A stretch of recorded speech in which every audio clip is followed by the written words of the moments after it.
Mais nous vous témoignons notre gratitude.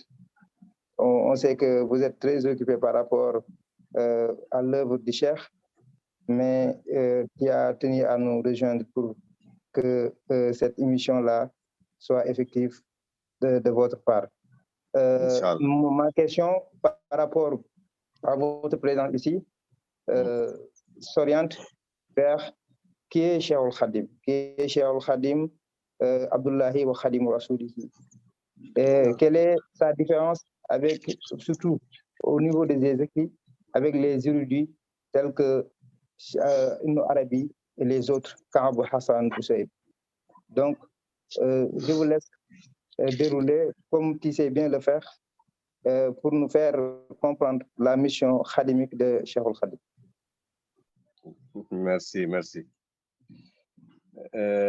Salam alaikum wa rahmatullahi wa barakatuh. Bonjour à tous. Là, je suis en Baki Kayor. C'est un très agréable village écologique. Hier, il y avait le calife de Baïfal qui était ici. Donc, voilà, il y a un peu de désordre. Il y avait beaucoup de monde. Et je suis honoré de faire partie toujours de tout panel pour vraiment parler de Khadim Rasoul et diffuser son enseignement, le faire connaître aux musulmans en particulier, mais à l'humanité en général, parce que c'est une bénédiction, c'est une chance pour les humains. Comme Khadim Rasoul lui-même le dit, Kulliyati mu'jizatun ta'akharat wa khayru khayratin ladayka dukhirat. Mon être est un miracle préservé pour la fin des temps et le meilleur don fait pour l'humanité. Qu'Allah a épargné cette grâce, cette bénédiction, cette miséricorde qu'Allah a réservée pour les humains. Donc, Khadim Rasoul, c'est une miséricorde divine. Rahma ilahiyya, wa ma arsalnaka illa rahmatan lil alamin. Il personnifie le verset coranique. Wa ma arsalnaka illa rahmatan lil alamin. On ne t'a envoyé que pure miséricorde pour les créatures. Il est venu revivifier la religion du prophète Mohammed sallallahu. Khadim Rasoul est un revivificateur et il ne réclame aucun titre en dehors de Abdullah wa Khadim Rasoul, l'esclave d'Allah et le serviteur du prophète Mohammed sallallahu.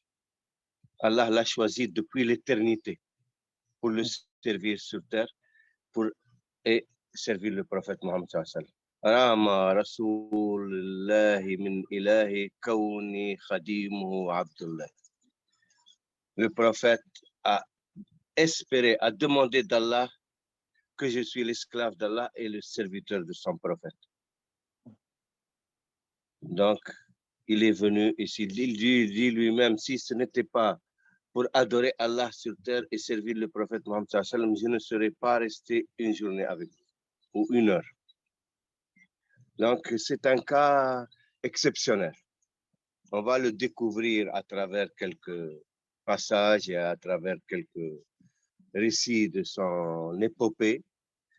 Et cela, c'est confirmé par tous les savants et les saints de son époque, qui l'ont connu et qui l'ont côtoyé et qui lui ont envoyé des émissaires où ils échangeaient avec lui des correspondances, et les saints se connaissent entre eux.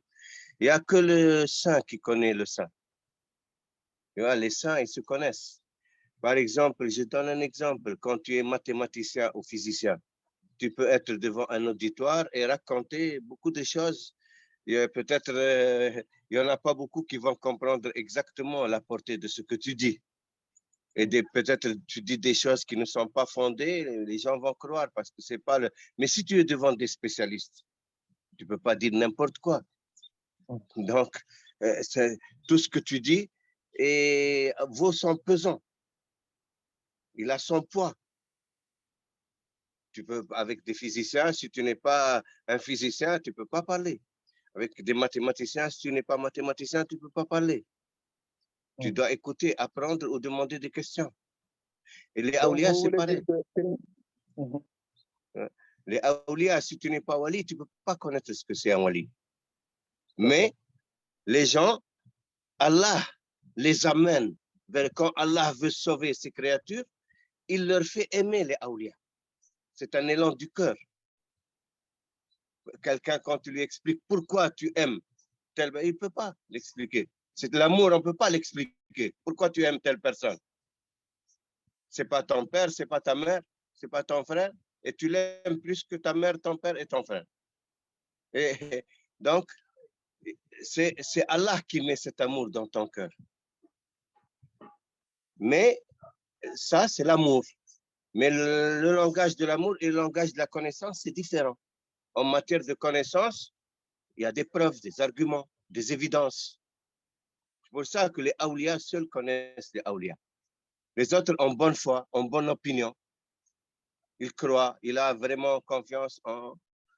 et il pense qu'il est un wali. Il le pense sincèrement. Mais il ne peut pas le certifier.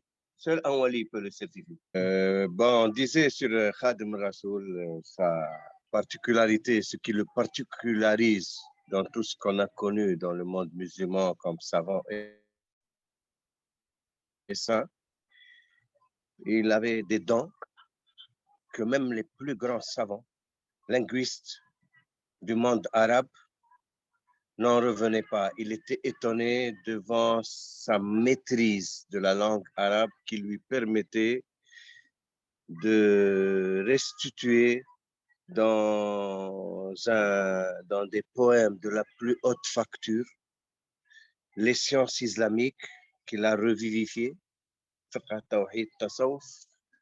parce que les sciences de l'islam, c'est ça, les 3 volets de l'islam, c'est l'iman, l'ihsan, l'iman, l'islam et l'ihsan.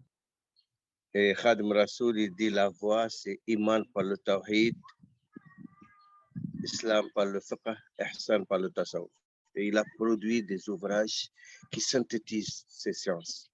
Et ces ouvrages suffisent à n'importe quel savant pour maîtriser ces 3 sciences. En plus, il avait cette faculté extraordinaire de louer le prophète Mohammed dans des modes panégyriques et prosodiques qui défient l'entendement. Il dit إذا كتبت اهتز عرش الباقي وسبحت ملائكة الطباق لسان ذكري وشكري وافق إلى العرش والكرسي نورا رافق. Quand j'écris, le trône du Seigneur sursaute et les anges des cieux sont en extase. Mes paroles d'évocation et d'invocation s'accordent pour monter en colonne de lumière vers les cieux. Donc, imagine ce que produit les effets que produisent les khasaïd de Khadim Rasoul. Quand j'écris, le trône du Seigneur sursaute. إذا كتبت اهتز عرش الباقي وسبحت ملائكة الطباق. Les anges des cieux s'exclament, sont en extase. Ils font le tasbih. Donc, c'est au-delà de tout entendement. Il dit إذا كتبت تبسم المصباح وفر إبليس له نباح. Quand j'écris, le prophète sourit et Satan s'enfuit en poussant hurlement écrit. إذا كتبت تبسم المصباح وفر إبليس له نباح. Donc, pour avoir une idée, un aperçu de la puissance spirituelle, intellectuelle de Khadim Rasoul. Les Mauritaniens, qui sont les plus grands savants du monde musulman, en langue arabe, personne ne peut compétir avec les Mauritaniens, les gens des Chankrit, les Chanakites, on les appelle en Orient. Ils ont dit أعيا الورى فهم ما للشيخ من مدد لو كان يفهم معناه لفهمناه. Notre intelligence s'est épuisée à comprendre d'où Khadim Rasoul tire son inspiration. Si c'était humainement possible à connaître, on l'aurait connu. Donc, les plus grands savants linguistes ont avoué leur impuissance à comprendre d'où Khadim Rassoul tire son inspiration. Donc, je voulais par là faire comprendre qu'il a des capacités surhumaines qui dépassent les humains. Donc, rien que dans la langue arabe, dans les sciences islamiques, il avait une faculté de synthèse qui pouvait les plus grands ouvrages des plus grands savants les synthétiser très facilement en une poésie qui devient didactique, apte à l'enseignement, même pour les élèves. Et ça, c'est une faculté extraordinaire que lui reconnaissent tous les savants qui l'ont connu ou qui lisent ses œuvres. Maintenant, Khadim Rassoul, ce qui le différencie des autres, c'est qu'il est arrivé avant 40 ans à la plus haute station de la sainteté, Qutb Zaman, le pôle du temps. Chaque époque a son Qutb. La terre ne reste jamais sans Qutb. Le Qutb, c'est l'héritier spirituel du prophète Mohammed sallallahu alayhi wa sallam. Et comme j'ai dit tout à l'heure, seuls les saints connaissent les saints. Seuls les saints connaissent qui est le Qutb. Donc, quand tu entends des talibés, tous les talibés revendiquent pour leur cheikh qu'il est le Qutb Zaman. Ça, c'est des revendications. Comme on a dit, c'est normal, c'est le langage de l'amour. Mais le langage de la connaissance, c'est différent. Donc, le Qutb Zaman, il est reconnu par tous les saints. Chaque tariqa a son Qutb. Il n'y a pas de... Ça, le Qutb, ça veut dire le pôle, autour duquel tourne toute la spiritualité du groupe, de la communauté, de la tariqa dans lequel. Et puis, il y a le Qutb Zaman qui est pour toutes les tariqas, pour tous les... Donc là, il est reconnu par tous les saints. Le prophète Mohammed sallallahu alayhi wa sallam était venu le voir. Il avait 39 ans, 9 mois, il était à Touba. Il avait fait une khilwa de 5 ans. Il sortait juste pour diriger la prière et retourner. Et avec le Cheikh Mbaki Bosso qui l'accompagne. Alors, le prophète Mohammed sallallahu alayhi wa sallam, il était accompagné par Ahl Badr. Et il lui a dit que tu es maintenant Qutb Zaman. Mais le Qutb ne peut pas exercer avant 40 ans. Mais je peux te raccourcir le temps pour que tu exerces ta fonction. Khadim Rassoul dit, moi, je veux être avec toi, avec la compagnie de Badr, qui sont les compagnons perpétuels du prophète Mohammed sallallahu alayhi wa sallam. Le prophète Mohammed sallallahu alayhi wa sallam dit, ce n'est pas possible, mes compagnons ont obtenu ce grade par le combat de Badr, que nul combat ne peut valoir. Parce que si les musulmans avaient perdu ce jour-là, il n'y aurait plus d'islam. Donc, pour tout ce que fait un musulman après, les Al-Badr en bénéficient. Donc, le compteur tourne toujours. Celui qui trace une bonne action dans l'islam, il aura les récompenses de tous ceux qui agiront avec. Donc, pour les rattraper, il y a des épreuves que nul n'a pu relever. Parce que celui qui s'avance dans ces épreuves, et puis il ne peut pas continuer, il demande l'assistance d'Allah pour le sauver, il va perdre tout ce qu'il avait acquis avant. C'est pour ça que personne n'a osé. Khadim Rassoul dit, si Allah me laisse en vie, rien ne pourra s'interposer entre moi et toi. Je relève le défi. Alors c'est là qu'a commencé ça, des épreuves. Et c'est ça qui fait la différence. Le prophète Mohammed sallallahu alayhi wa sallam, il dit,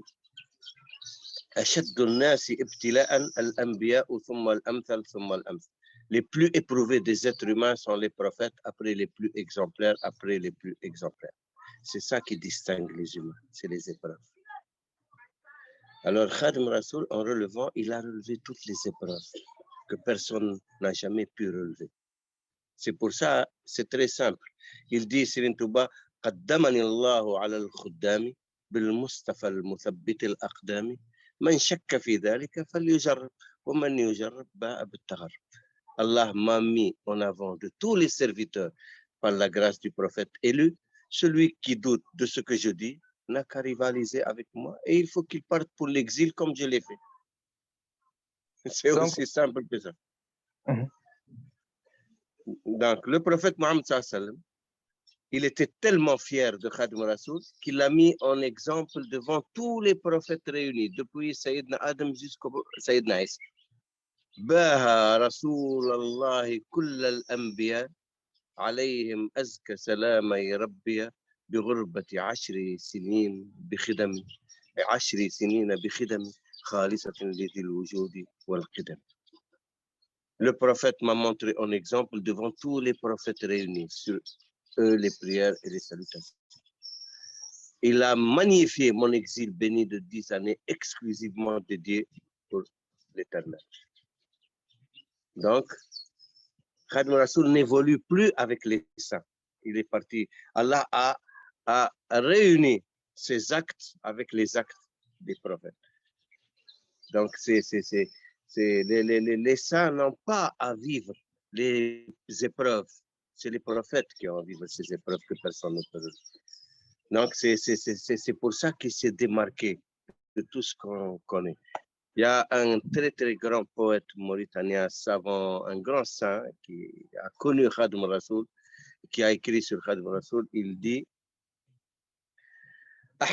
أحمد من بالعلم أحمد وبعد شفيع الناس في الناس شافع ومن هو في علم الحقيقة مفرد وألف ما عنه تضيق المجامع لولا اختتام الرسل بمحمد ومن دون ذاك الباب حال مانع لأفرت بعض القوم فيكم لكن فيما دون النبوة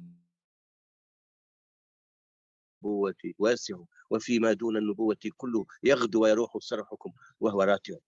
Ahmed, oh toi qui après Ahmed, le prophète, est l'intercesseur des créatures.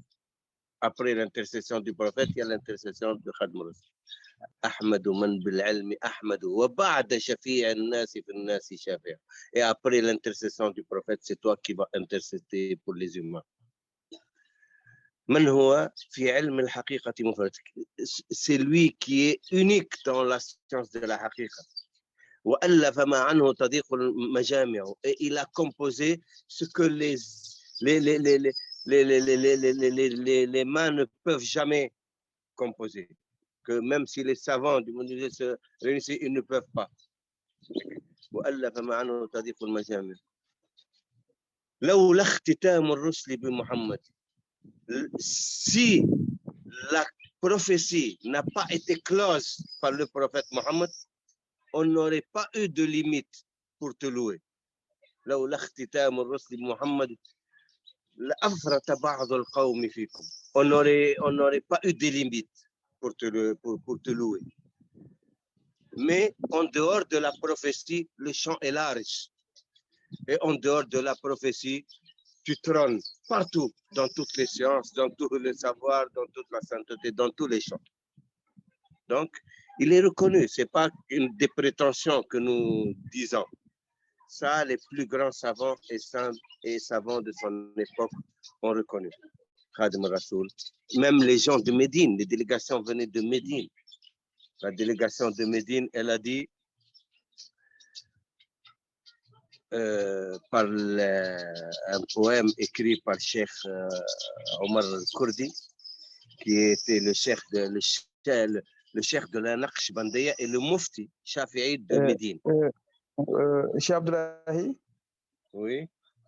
Vous pouvez nous éclaircir par rapport à la mission pour laquelle la délégation de Médine était venue à Diourbel pour rencontrer le cheikh. Quelle était la raison? À l'époque, c'était en 1944. La première délégation est venue en 1944. Et Médine était encerclée. Tout le Hijaz, tu sais, la Mecque et Médine font partie de la province du Hijaz. 1944, c'est après le cheikh ou bien ils sont venus rencontrer le cheikh lui-même? Pardon, 1344, ce qui fait 1926. Voilà, d'accord. Pardon, 1344 de l'Hégire. De l'Hégire, oui, d'accord. 1926. Et le Hijaz, la province du Hijaz, était encerclée par les Wahhabites. Les Wahhabites avaient pris toute l'Arabie et il restait le Hijaz. Le Hijaz était défendu par le shérif Hossein à l'époque. Le Hijaz était le centre de la spiritualité à l'époque. Parce qu'il y avait presque plus de 60 zawiyas de toutes les tariqats. Chaque tariqa avait sa zawiya là-bas. Et les Wahhabites, pour eux, donc, ils détruisaient les mausolées des saints, des Sahaba, tu vois. Il ne faut pas avoir le culte des morts, ils disent, c'est n'importe quoi. Le monde musulman, tous a rejeté les Wahhabites. Tu vois. Alors, il était encerclé et affamé parce que le Hijaz, la Mecque et Médine ne vivent que par le pèlerinage. Il n'y a pas d'agriculture, il n'y a pas d'industrie, il n'y a rien, tu vois, c'est le désert. À l'époque, c'était l'un des pays les plus pauvres, l'Arabie. Il n'y avait pas encore le pétrole ni rien. Et le pèlerinage a été aboli. Et le califat aussi a été aboli. Avant, il y avait le calife ottoman, il envoyait tous les khalifes, avant les Abbasides, il envoyait pour le Hijaz une rente annuelle pour les gens de la Mecque et de Médine. Mais il n'y avait plus de califat. Kemal Atatürk avait aboli le califat. Depuis 1924, le califat est aboli. Même avant, déjà, le sultan Abdelhamid a été écarté. Après, le califat a été aboli. Donc, il était affamé, les gens. Ils ont envoyé une délégation à Khadim Rasoul pour leur venir en secours, matériellement et spirituellement. Et voilà ce qu'ils ont écrit. Je te dis ce qu'ils ont écrit, tout est dans leur qassid.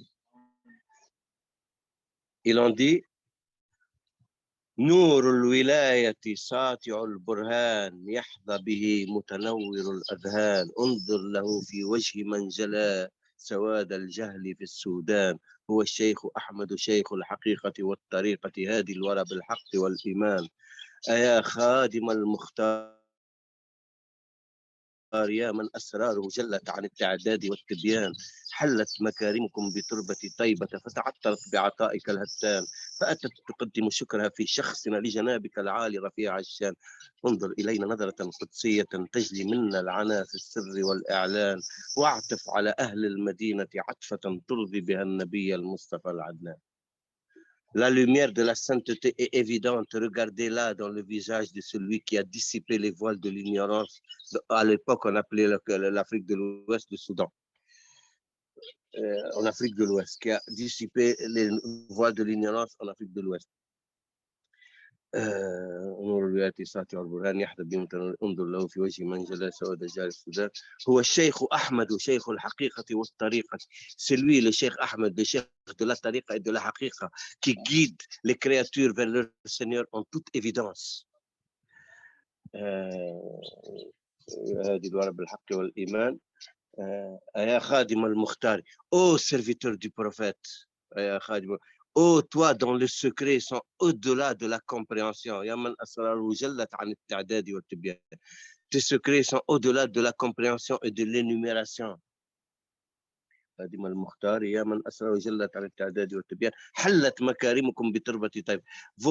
Vos dons nous sont parvenus jusqu'à la terre de Médine, la bénite. Et voilà que Médine est venue en notre personne vous présenter sa reconnaissance et ses doléances. Daigne porter ton regard sanctissime sur nous afin de dissiper de nos cœurs la peur et le chagrin. Et prends en miséricorde les habitants de Médine afin de satisfaire le prophète élu.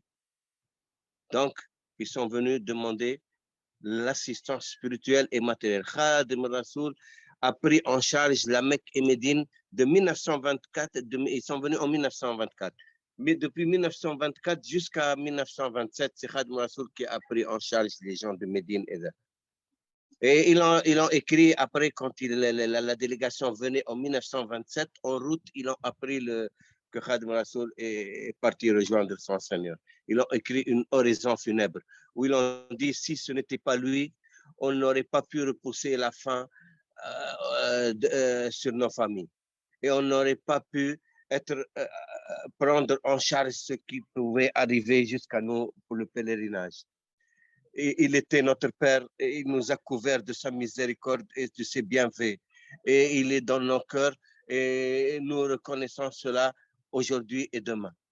C'est une oraison funèbre qui a été écrite, je l'ai traduit dans une autre occasion, peut-être comme le temps n'est pas trop long, on aura l'occasion d'y parvenir. Salam alaikum. Merci pour la contribution et pour la compréhension compte tenu aussi du lieu que vous êtes actuellement à Mbacké Kadior et la longueur aussi de l'émission avec Cheikh Bachir Touré. Nous allons finir cette émission par la prière et par les félicitations que Afkar vous adresse et vous adresse aussi à Cheikh Mohamed Bachir pour l'excellent exposé que vous avez fait pour le bonheur de tous les participants sur ce Zoom-là.